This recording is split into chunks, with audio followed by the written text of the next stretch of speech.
Tomb Raider 1, the first Tomb Raider game that started a franchise that would go on for decades.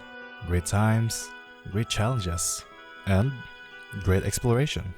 Level design plays a big role in every Tomb Raider game, and for me, one level in particular comes into mind, and that is Palace Midas from Tomb Raider 1. When I first encountered this level when I was young, I kinda envisioned it as a playground that I can venture on. Remember when levels used to make us feel lost and disoriented? Well, this level is a perfect epitome of that. In fact, Palace Midas is literally a labyrinth with different branching paths.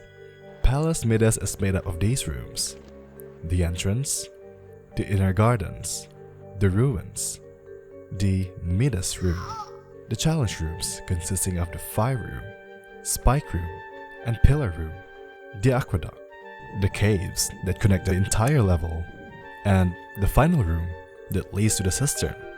Palace Midas is just one whole maze that you will love to explore. These rooms will make you think, how do I get there? And the more you progress, the more you realize that, oh, this is the exact same area that I've seen earlier, but now I'm on top of it. There are a lot of moments like that in Palace Midas. This tricky level design is a blueprint of the classic Tomb Raider games. It urges you to explore and feed your curiosity. No excessive combat in sight. Just a confusing yet cleverly designed level that will test your Tomb Raiding skills. You're not only getting pieces of a puzzle, but the entire level is a puzzle itself. And once you get the hang of it, it gives that satisfying feeling that you can navigate the entire level easily. You will encounter a lot of surprises too, especially when you find yourself now at the top of the level to get that one lead bar. It gives you a clear bird's eye view of the layout below that you used to navigate early on. That's why it's quite surprising when Anniversary made this level very simple. Like really, really simple. Midas Garden, I think we sort of, we did the thing you guys intended, which was to build the Midas statue. Yeah, I mean, the garden itself was supposed to have, well, exactly, I mean, we had, we just didn't have the resources to build a gigantic statue in the garden. Right. So it's pretty much, you had to, there was a garden, and if you climbed about on the roof, you could find a little room that had a hand in it, basically. And It had a hand and a foot. Yeah, and that's about as much as we could really do. And the best part was that the foot would, and like up to the knee, I think it was, and then that was the ceiling of the room. Yes. Well, it's, yeah, roof had collapsed or something, probably. In Anniversary, this level is heavily combined into one room. In this single room, we have the pool, the Midas statue, which is now an actual statue instead of the feet and hands, the challenge rooms, and the path to the next level. And is this supposed to be the aqueduct? The sense of scale and the sense of exploration are just gone. However, it's not always just pure bad in Anniversary. I did love that they expanded the challenge rooms to make it longer and better puzzle-wise.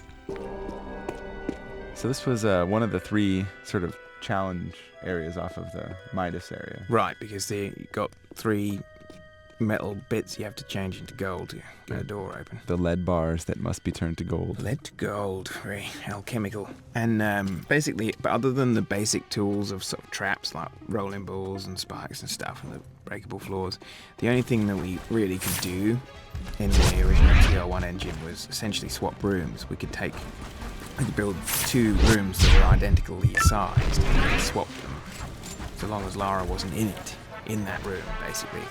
So we actually managed to get quite a bit from that, and this, oh, well, I mean, pretty much the original idea for the room was just, I mean, the spikes were just a generic trap for us. Basically, you could walk through them, but if you ran through them or if you fell on them, they're instant death. And they're kind of fun because you can't really tell they're there apart from the floor texture. They have little holes in it, so you had to actually keep your eyes open. I thought it was a really fun little trap. And this was just like with many of our rooms, we would essentially think about some of the basic tools we had at our disposal.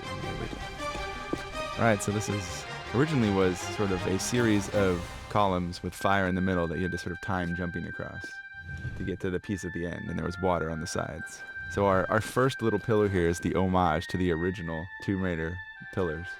And then the rest of the room we completely changed. So now there's still lots of fire, but we've, added more timing elements to it to make it harder. Gone are the simple run and jump mechanics of TR1's challenge rooms.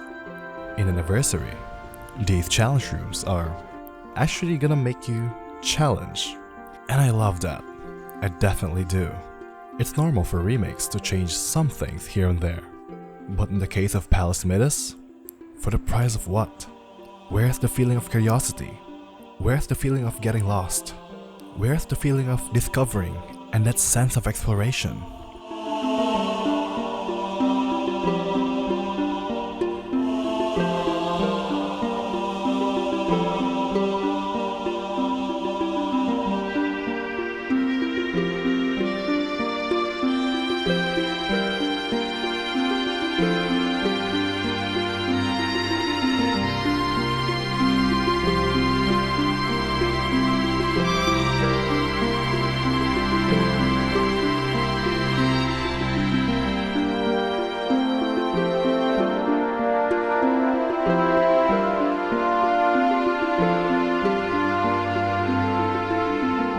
If there is one wish that I want for the next Tomb Raider game, is to bring back these aspects that make a level. I think we had enough of those open world-ish levels of the recent trilogy. Maybe it's time to bring back Tomb Raider's identity in terms of level design. And Palace Midas, you will always be a fan favorite. Forever be an iconic level that shaped the classic Tomb Raider games. And that is just chef's kiss of level design perfection.